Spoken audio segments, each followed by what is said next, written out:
Ça y est, je reprends ce que je viens de dire.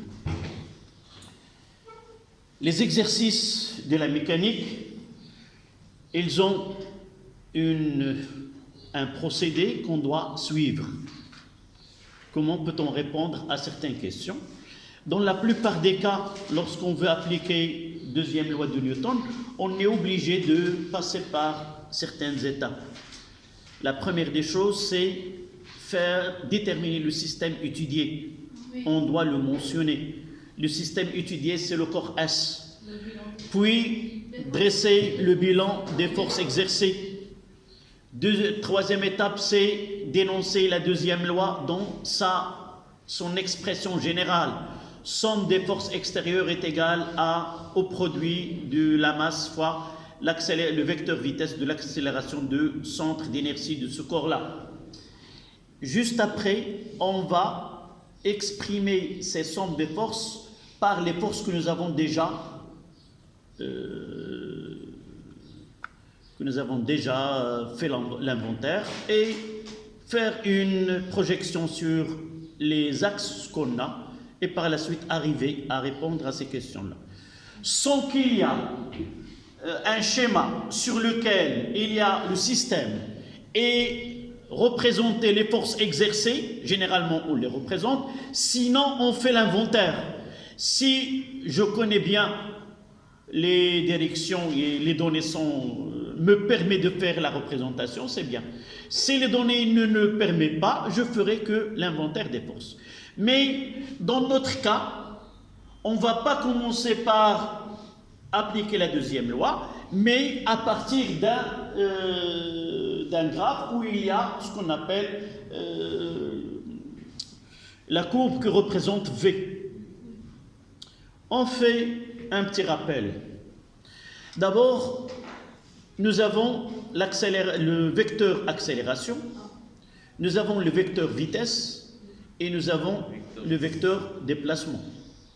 Les coordonnées de vecteur déplacement, ce sont x, y, z, on l'appelle les équations horaires.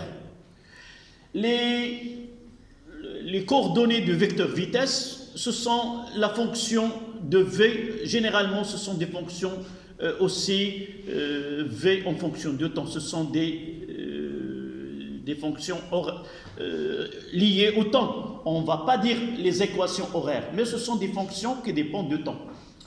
Donc, soit on commence par les deux types de mouvements. D'après le premier principe, si V est égal à une constante, nous l'avons énoncé. D'accord? Dites-moi, si VG est égal à une constante, comment est HG? À quoi est égal? C'est égal à 0. Et qu'est-ce que nous avons dit à propos de la nature? Mouvement rectiligne uniforme. Mouvement rectiligne uniforme, ça veut dire quoi? Que la trajectoire est une droite, que la vitesse est constante, et par la suite, je peux donner l'équation horaire. Donc, à partir de ces données-là, V de G est égal à quoi? À D de OG sur dt. Ça, c'est la définition de vecteur vitesse. Puisque le mouvement est rectiligne, il se fait sur une droite, je peux écrire là, c'est VG, porté par I, est égal à D de X sur dt, porté aussi par I.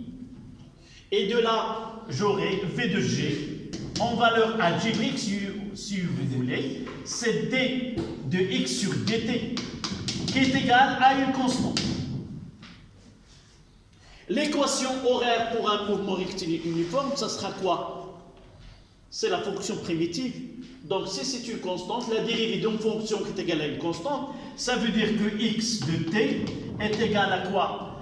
C'est une fonction qui est quoi? Affine. Et le coefficient directeur de cette droite-là, ça sera v de g. V de gx fois t plus x0. Voici l'équation horaire d'un mouvement rectiligne uniforme. D'accord? Ça, nous l'avons, on déduit de premier principe de la première loi de Newton ou le principe d'inertie. D'accord? Donc, de là, je peux, là c'est la démonstration, je peux passer maintenant à un autre cas de mouvement, lorsque AG est égal à une constante, vecteur constant. Ça veut dire quoi? Ça veut dire que V de G, V de G est une fonction affine. de Voilà. vecteur De directeur. là, on va tirer que V de G est une fonction affine. V de G est égal à AG, T plus une constante, c'est V0x. Si la fonction, c'est le moment s'effectue sur l'axe des x. Donc, lorsque, s'il vous plaît, lorsque le vecteur vitesse est constant, on dit lorsque la trajectoire est une droite d'abord. Lorsque la trajectoire est une droite et le vecteur accélération est constant, on dira qu'on est dans un mouvement rectiligne uniformément varié. Monsieur, on peut dire uniformément accéléré ou décéléré. D'abord, tu n'as aucune donnée qui te permet de dire accélérer ou J'ai décélérer. la donnée, c'est que la vitesse Non, augmente. là on ne parle pas de l'exercice. Ah. On ne parle pas de l'exercice.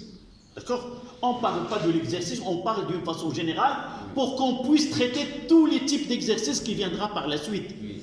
Donc, en résumé, tu m'as demandé un petit résumé. Voilà le résumé de deux types de mouvements qu'on doit connaître parfaitement. Le mouvement rectiligne uniforme. Comment dois-je identifier un tel mouvement? La première des choses, c'est que la vitesse est constante ou l'accélération est nulle. Oui. AG peut être négatif ou juste. Décédant. Je parlerai par la suite. Maintenant, d'une façon générale, je dis que nous avons deux types de mouvements. Mouvement rectiligne uniforme. Comment puis-je connaître ou identifier qu'il s'agit d'un mouvement rectiligne uniforme? La première des choses, c'est la trajectoire. Généralement, il est donné dans l'exercice. C'est-à-dire le corps A ou le corps S se déplace selon la droite AB. S'il se déplace selon la droite AB, c'est que G, elle va tracer. Les positions prises par G constituent une droite. Donc la trajectoire est une droite. Pour cela, je dirais que le mouvement est rectiligne. Elle reste à déterminer, est-ce que la vitesse varie ou la vitesse est constante? Comment puis-je connaître? Soit qu'il est donné clairement que le corps S effectue un mouvement rectiligne uniforme et il nous donne certaines questions. Soit que on donne des actions mécaniques ou des forces qui seront appliquées et on nous demande de montrer que le mouvement est un mouvement rectiligne uniforme. Soit qu'on vous donne des graphes, soit V, la variation de V en fonction de temps, soit il nous donne l'équation horaire. Mais généralement, dans notre étude, jamais on donne une courbe qui n'est pas une droite. D'accord? Si on vous donne une courbe, c'est facile de traiter une courbe qui est une droite. Oui. Donc jamais on vous donne, par exemple, jamais on vous donne l'équation horaire d'un mouvement rectiligne uniformément varié. Pourquoi c'est une courbe? C'est difficile de dire qu'il s'agit d'un parabole ou la forme mathématique n'est pas bien déterminée comme s'il s'agit d'une droite. Parce que y est égal à kx carré, et là, la même allure que y est égal à kx4. Est-ce que vous êtes d'accord? Oui. Je n'arriverai pas à dire que cette courbe y est la x, qu'il s'agit de kx carré. Ah oui. C'est pas, je n'arriverai pas. Elle peut être kx4, par exemple. Donc, généralement, on évite de donner une courbe qui n'est pas une droite et on pose des questions sur cette courbe. On peut vous donner, mais uniquement c'est pas pour faire des calculs. Par exemple, on vous donne une équation là, comme ça, et vous dit qu'il s'agit d'un mouvement qui est rectiligne uniforme. Non. Par exemple, on vous donne celle-là et celle-là, la x là en fonction du temps, et là en fonction, là c'est A et là c'est B. On vous demande quelle est l'équation horaire, sachant que le mouvement est rectiligne uniformément varié. Donc, Je ne vais pas choisir celle-là. Je vais choisir celle-là. Donc, je ne vais pas dire, puisqu'il a une forme parabolique, c'est... Non. C'est déjà donné qu'il s'agit d'un mouvement rectiligne uniformément varié. Donc, ce n'est pas une droite. D'accord? C'est par l'absurde. S'il s'agit d'un mouvement rectiligne uniforme, comment on dit x en fonction de temps? non, uniformément varié, c'est B. Parce que c'est une. J'ai dit, je peux vous donner une courbe, essayez de comprendre. Je peux vous donner deux courbes, celle-là, et la question, choisir le graphe qui correspond à un mouvement rectiligne uniformément varié. Vous n'allez pas choisir B. Pourquoi? Là, c'est le... Et comment x en fonction X. de temps, c'est une droite, avec x0 est égal à 0. Mais là, c'est une parabole, c'est pas une forme droite. Donc, j'utilise cette forme-là pour dire, voilà, il s'agit d'un mouvement. Mais jamais je vais essayer de lire, d'exploiter les valeurs numériques de cette courbe-là, sans qu'il y ait à l'avance qu'il me dit, il s'agit bien d'un mouvement rectiligne uniformément varié. Voilà la première des choses. La deuxième, c'est comment connaître qu'il s'agit d'un mouvement qui est accéléré ou d'un mouvement qui est décéléré. Oui. Accéléré, donc la fonction est croissante, décéléré. D'une façon générale. Je n'ai aucune donnée. D'une façon générale. Signe de. La question, comment puis-je dire que ce mouvement rectiligne uniformément varié est un mouvement qui est accéléré? Oui. Le graphe. Si avec le graphe on a que les fonctions et les croissants, donc c'est un mouvement accéléré. C'est pas toujours vrai. Mais la définition, c'est que je dois avoir quoi? De vitesse. Un produit scalaire. Voilà, A, l'accélération AG fois V. C'est les positifs.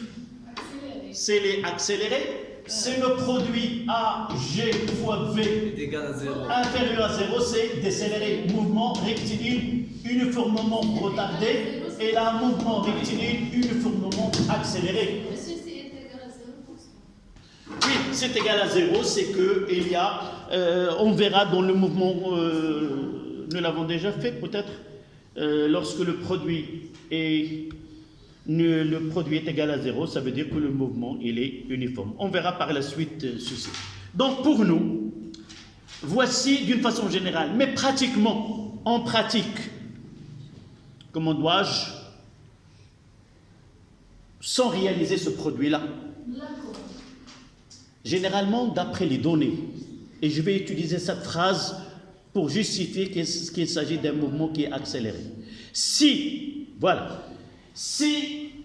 le sens de mouvement coïncide avec l'orientation de l'axe, par exemple dans ce cas-là, voici le sens de mouvement, voici l'orientation des axes, il suffit de dire si AGX est positif, alors le mouvement est accéléré.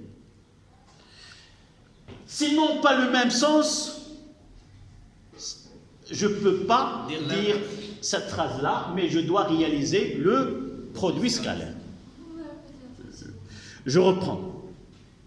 Dire qu'un mouvement, par exemple, dans ce cas-là, voilà, dans ce cas-là, on va essayer de répondre à la première question. Donc, la première des choses, si G de T, n'écris pas s'il te plaît, et essaie de suivre.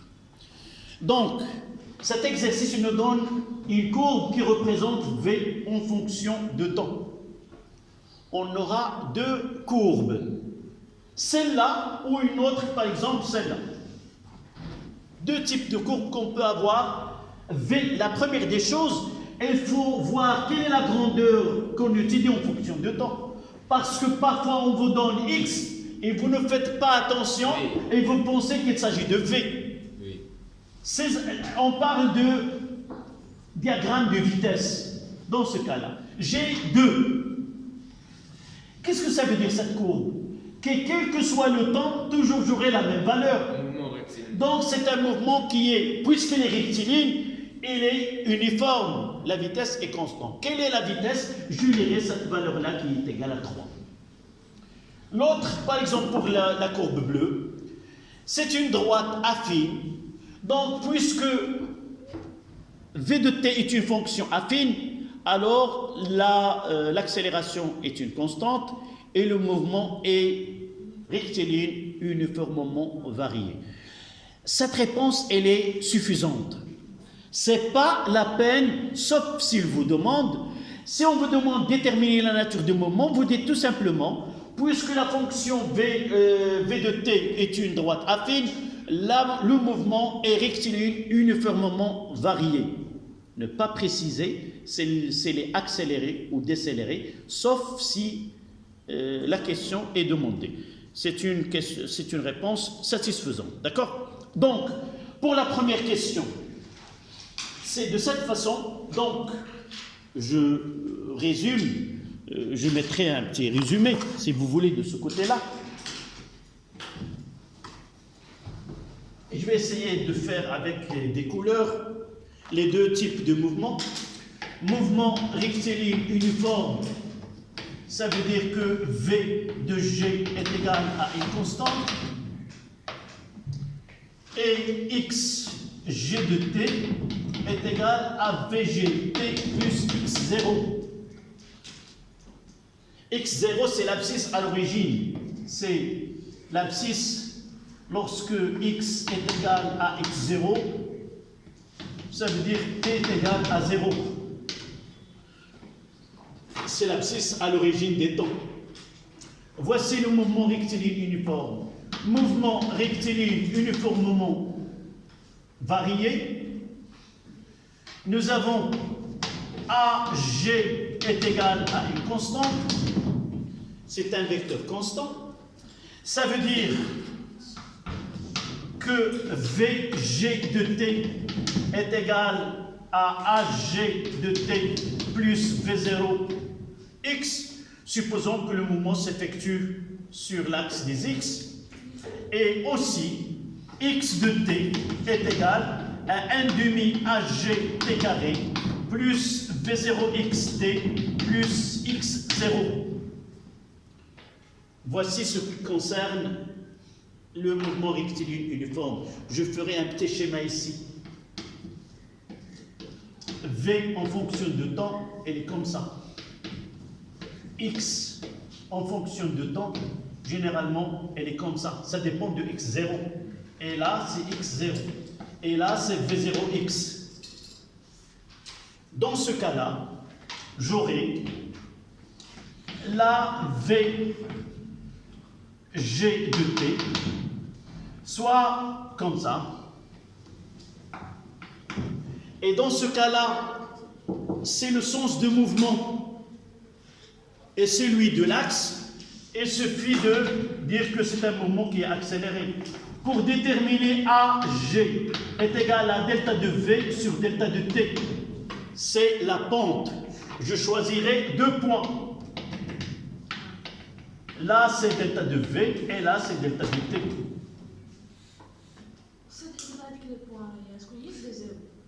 Celle-là, c'est V0. Oui. Celle-là, c'est V0X.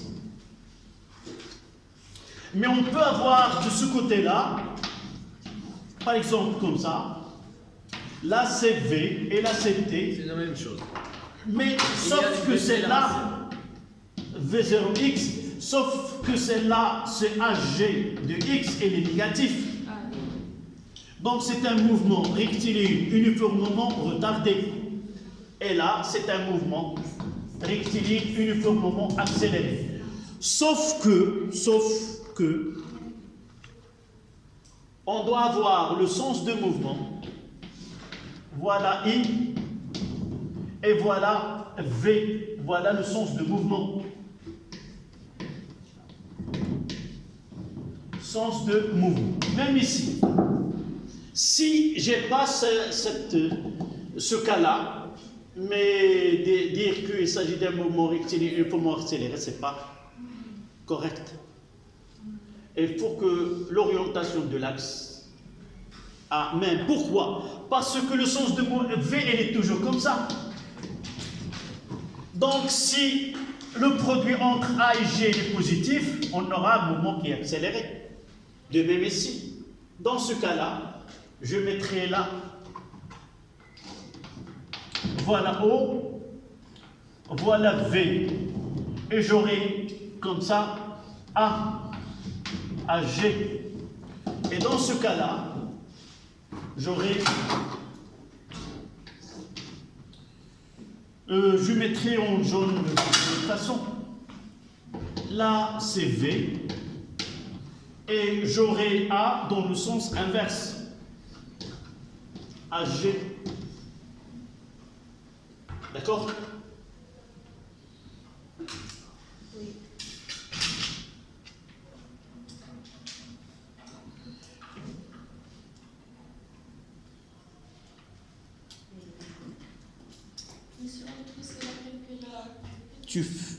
Oui, tu mettras tout sur ton cahier, c'est un petit résumé. Oui. C'est comment identifier les deux types de mouvements qu'on trouve dans nos exercices.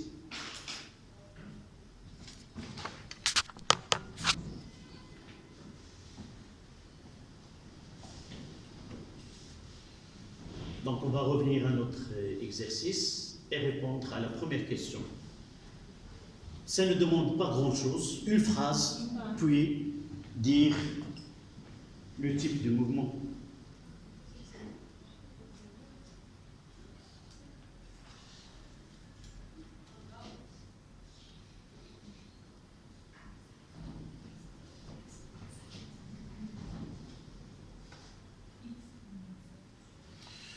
Donc ces données, on n'en a pas besoin. J'ai une question.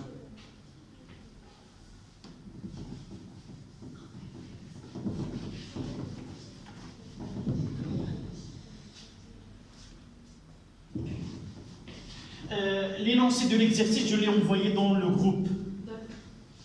Si vous avez la connexion, vous pouvez suivre l'exercice sur votre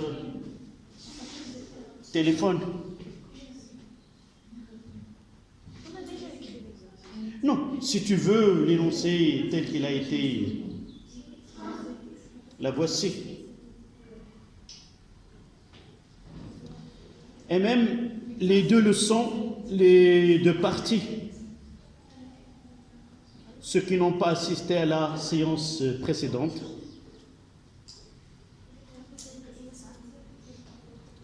voici la première partie et la deuxième partie.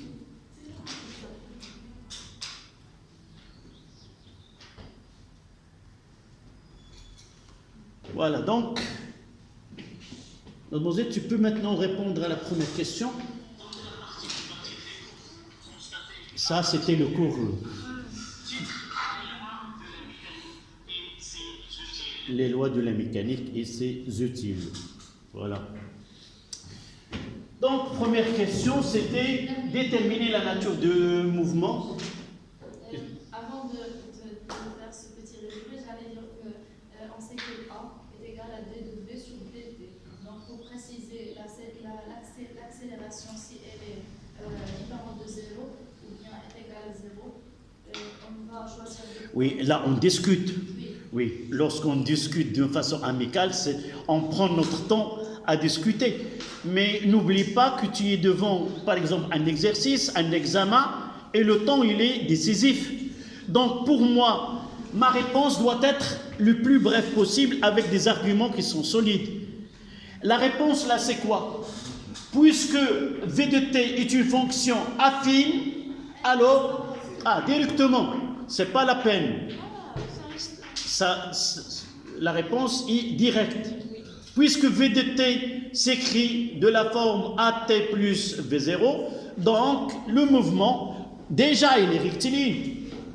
Donc je mettrai un A, puisque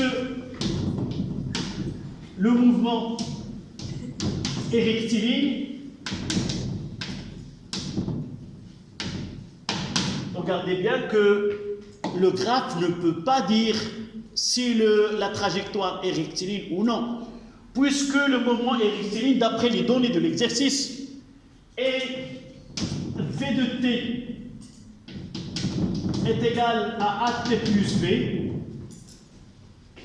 le mouvement est rectiligne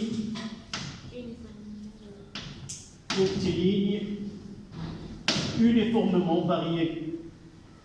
Donc le mouvement est, je le mettrai en abréviation, le mouvement est un mouvement rectiligne uniformément varié. C'était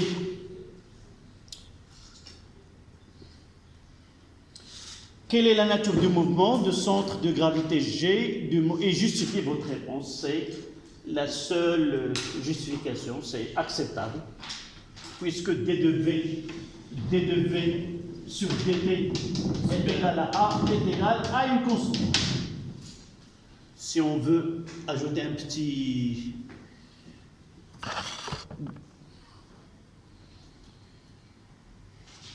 Ça, c'était la question 1.1. 1.2. Trouvez l'équation horaire x de t, x est égal à f de t du mouvement de S, sachant que son abscisse à l'origine des dates est 1,5 mètres. Là, il y a une discussion entre les profs. Généralement, je peux donner l'équation horaire du mouvement d'une façon sans la démontrer. Puisque le mouvement est rectiligne uniforme et varié, alors x de t est égal à 1/2 at carré plus v0. On peut l'utiliser d'une façon directe. Ce n'est pas la peine de faire une démonstration mathématique puisque nous l'avons déjà démontré dans le cours. Généralement, les formules qu'on démontre dans le cours peuvent être utilisées d'une façon directe. Donc, 1,2. Mouvement rectiligne uniformément varié, ça veut dire que x de t est égal à 1/2 AGT carré plus V0 GT plus X0. D'accord? Et de là, graphiquement,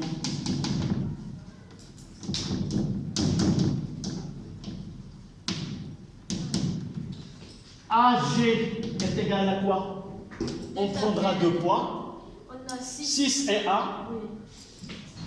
6 moins 1 divisé par 6 moins 2. 6. Non, dans le graphe, 6, 1. Là, c'est 1. 1, 2, 3, 4, 5, 6. D'accord? 6, c'est 0,5. Donc, c'est 0,5 moins 0. Ça donne 5 sur... C'est 10. c'est 10. Donc 10 mètres secondes moins 2. C'est l'accélération. V0 x. Regardez là, j'ai écrit graphiquement. Ah oui. J'ai là AG et même je peux C'est 1. c'est 1. 1 mètre seconde moins 1. D'après les données,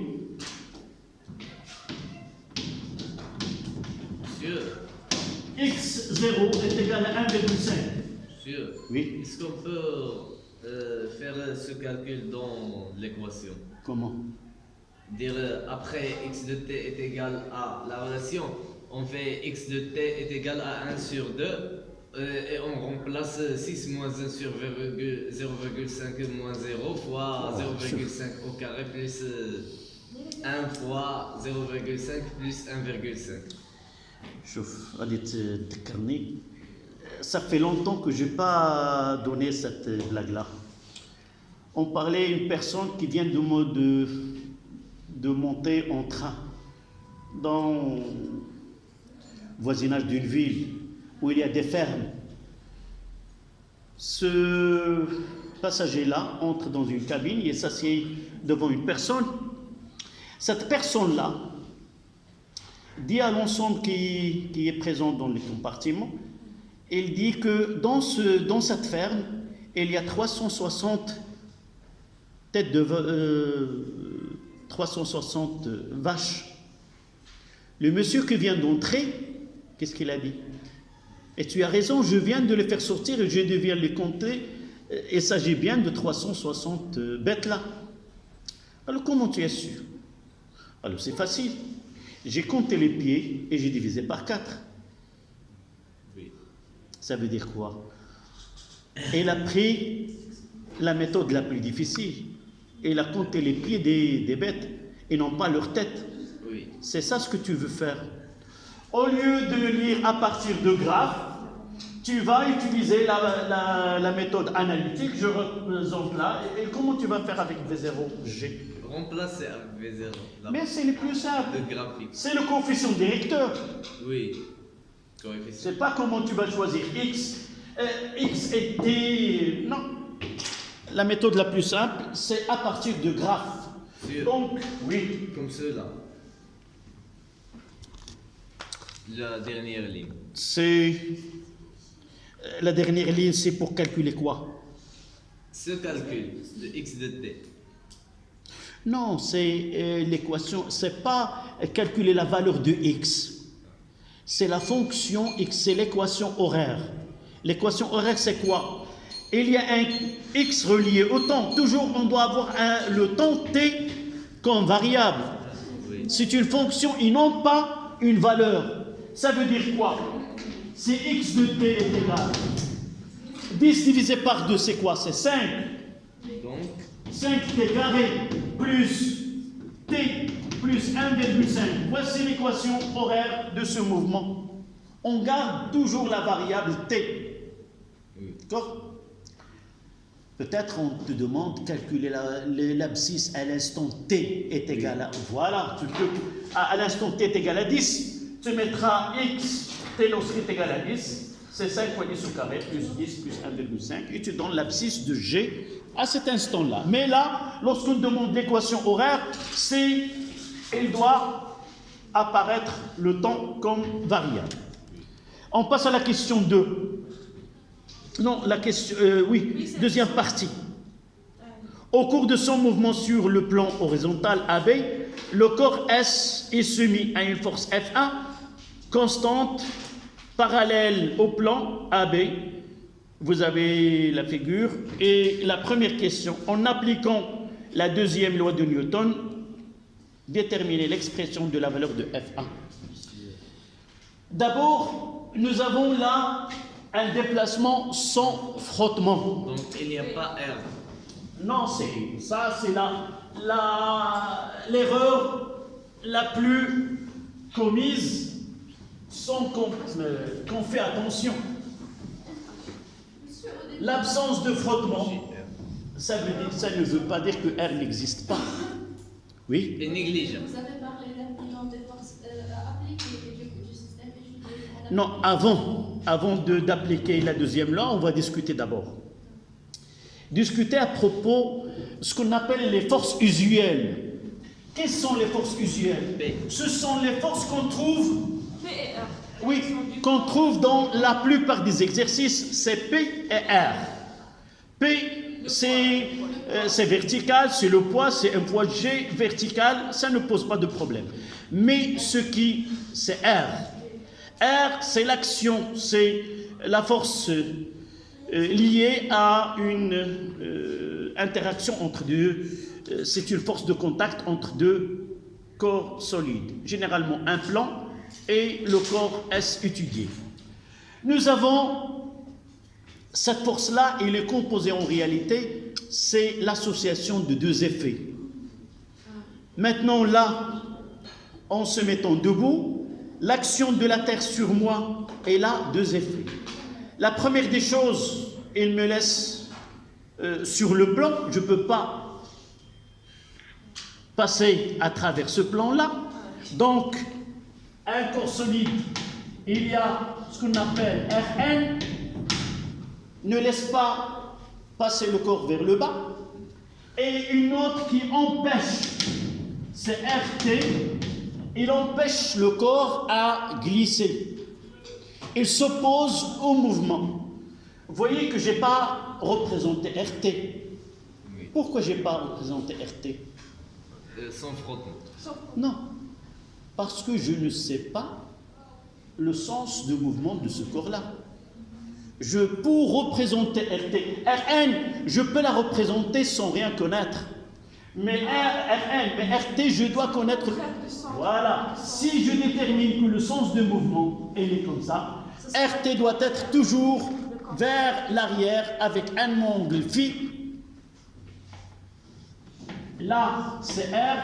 Et ici, je vais mettre RT. Là, on décompose ce R avec R est égal à RT plus RN. Ça, c'est phi. On définit le coefficient de frottement. Le coefficient de frottement K est égal à tangente phi. Généralement, on fera la valeur absolue du côté opposé sur le côté adjacent, c'est RT sur Rn. Pourquoi? Parce que toujours on verra par la suite que la projection de RT elle est négative si le sens de mouvement est pris comme sens positif, donc on aura RT. Donc c'est un coefficient qu'on notera tangente de phi. Ce coefficient-là dépend de la nature des deux corps mis en contact. D'accord? Mais pour nous, à partir de là, je peux déterminer ces deux. Connaissant, la première des choses, c'est R en absence. Voilà. En absence de frottement, c'est RT, c'est petit f, nous l'avons déjà mentionné en première année. C'est la force de frottement. Il empêche le corps à glisser dans le sens de mouvement. Donc, s'il n'y a pas de frottement, voilà la phrase que je dois utiliser. Le mouvement s'effectue sans frottement, donc R est normal au plan de contact. Elle est normale. Il a une seule composante qui est Rn. Sans frottement,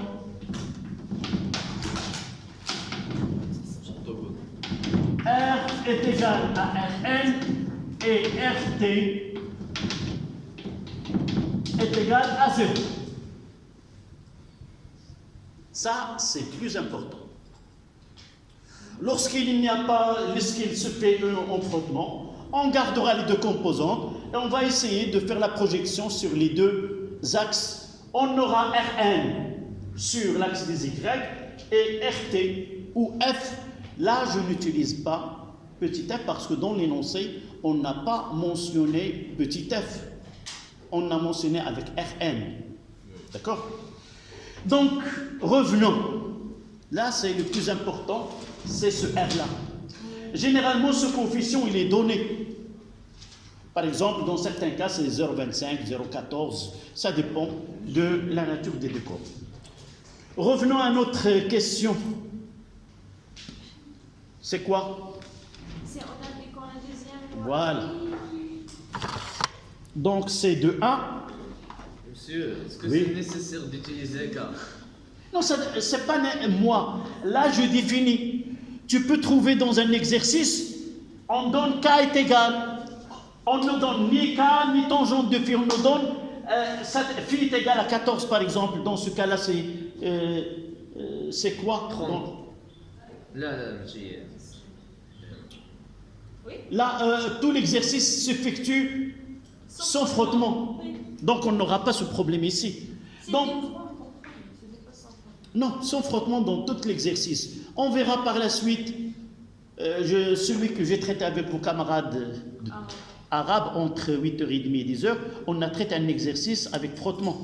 Essayez de voir la version arabe de cet exercice. Je le mettrai, oui, je le mettrai tout à l'heure dans la même, et même je mettrai le lien dans votre groupe. Donc revenons à ce cas-là. Donc système étudié, c'est quoi? C'est S. Parfois, on ne fait pas l'inventaire des forces pour gagner de temps. Qu'est-ce qu'on fait? Je reprends le schéma,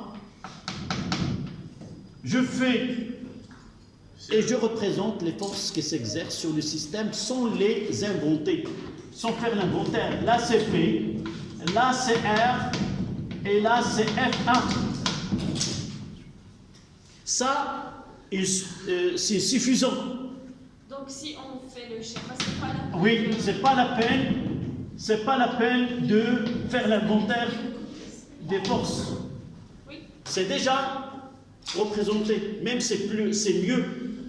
Déjà, j'applique qu'il n'y a pas de frottement, R elle est normale, P et ainsi de suite. Donc, système étudié, inventaire ou représentation de force. Troisièmement, deuxième loi. C'est sigma de F extérieur est égal à MAG.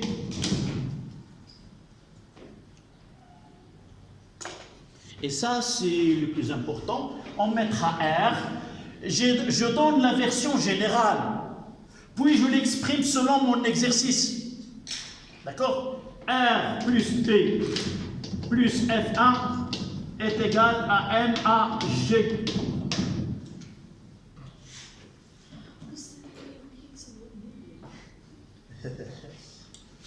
Juste après la projection, vous m'excusez, j'accélère un petit peu parce que nous avons que quelques minutes et la cloche va sonner. C'est pour cela que je dois parler de cette partie même si on ne termine pas. Donc, qu'est-ce que je fais la projection Sur OX. Sur l'axe donné. OX. Même si on ajoute un autre axe Y là avec J, s'il vous plaît. Dans le cas de mouvement rectiligne uniforme, il y a le mouvement sur un seul axe. Et même si on fait la projection sur l'autre axe, on aura HGY, comment est égal? 0. On n'a pas de mouvement sur les autres axes. Donc la projection, qu'est-ce que je fais? Je fais Rx plus Px plus F1x est égal à MAGX. C'est quoi ça? C'est la projection, ce sont des valeurs algébriques. On passe des valeurs vectorielles, une écriture vectorielle à une écriture qui est algébrique. Et je vous donne deux phrases que vous devez apprendre dans le cadre de la projection. Deux cas usuels, si vous voulez, qu'on trouve. Soit que la force elle est parallèle à l'axe de projection. Donc, si la force est parallèle à l'axe de projection, nous avons deux cas. Soit plus la norme ou moins la norme. S'ils ont le même sens, c'est plus la norme. Le sens contraire, c'est moins. D'accord? Si la force est perpendiculaire, c'est 0, quelle que soit l'orientation de ce vecteur force. D'accord? C'est là, donc on mettra ici. Regardez là, c'est pas la peine de justifier. Vous avez un schéma et vous écrivez, on accepte que 0 plus 0 plus FA est égal à MAGX. Donc AGX est égal à F1 sur M, qui est positif. Monsieur, Oui. ils ont demandé de déterminer l'expression de F1 et ça va. Donc F1, oui. Est égal. C'est exact. Donc F1 est égal à MAGX. Voilà son expression. Donc F1 est égal à 1 fois 10 est égal à 10 newtons.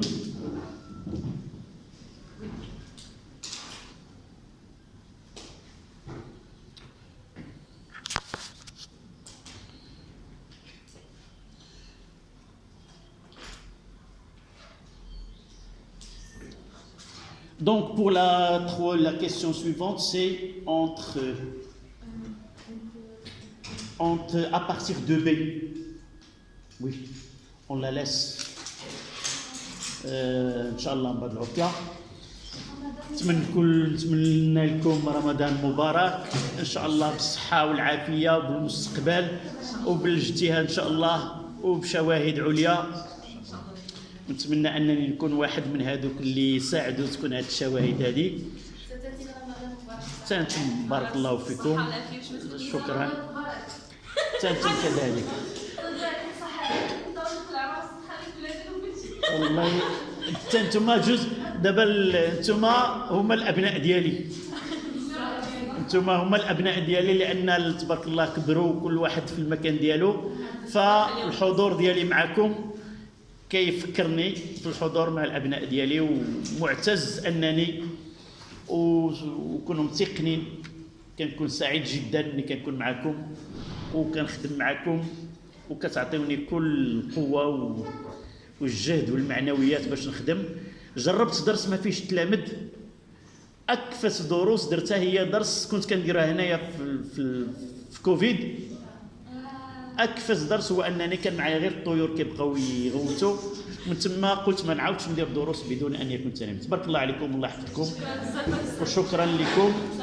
سلام.